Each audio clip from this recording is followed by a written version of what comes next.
Դատական համակարգը շատ դանդաղ է արձագանքում։ Հիմա նայեք, էլի օրինակ բերեմ, 2023 թվականին հունիսին սկսեցինք այս լուսաթափանցելիության գործընթացը Արսեն Թորոսյանի թեթև ձեռամբ։ Հիմա նոր, հիմա հունիս ենք, չէ՞, ուղիղ 2 տարի։ Ուրեմն նոր հիմա Վճռաբեկ ասեց, որ 2023 թվականի հունիսի 1-ից մինչև 2024 թվականի ապրիլի 4-ը գրված բոլոր ակտերը սխալ են։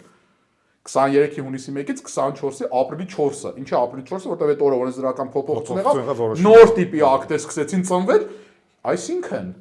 նրանք ինչ հսկայական ռեսուրս ծախսվեց։ Մարդը գալիս է իմ մոտ, ասում է, բողոքարկեմ լուսաթափ, ասում չգիտեմ, ես ուզում դատարանում հաղթածներ, բայց դա դեռ վերջնական չի, 25 դատավոր կա վարչական դատարանում, վերաքննիչ արձանում կային 5 կազմեր, ամեն մեկը 3 դատավոր, Վճռաբեկի կարծիքն է չգիտենք։ Հիմա ես քեզ ինչ ասեմ, բայց հիմա ես արդեն գիտեմ, որ 23-ի հունիսի 1, 24-ի ապրիլի 4 այդ արանքում մենք 100% հաղթել ենք, այսինքն պետությունը այստեղ 100% sense սխալ բան արեց ու հսկայական ռեսուրս միջոցներ ծախսեց եւ միտքս sense վերջացնեմ դատական համակարգը դանդաղ լինելը հսկայական խնդիր է առաջացնում հիմա այդ նույն լուսաթափանցելիության խնդիրը ապրիլի 4 մինչև այսօր 24 ապրիլի 4 25 հունիսի 1 80% մոտավորապես արդյունք ունենք դե հիմա մարդը գալիս է ասում է լուսաթափանցելիությունն է բողոքարկեմ թե չէ ասես եղբայր զուտ ստատիստիկ 10-ից 8-ը պարտվում է պետությունը բայց քոնը կարող է գնեն 2-ի մեջ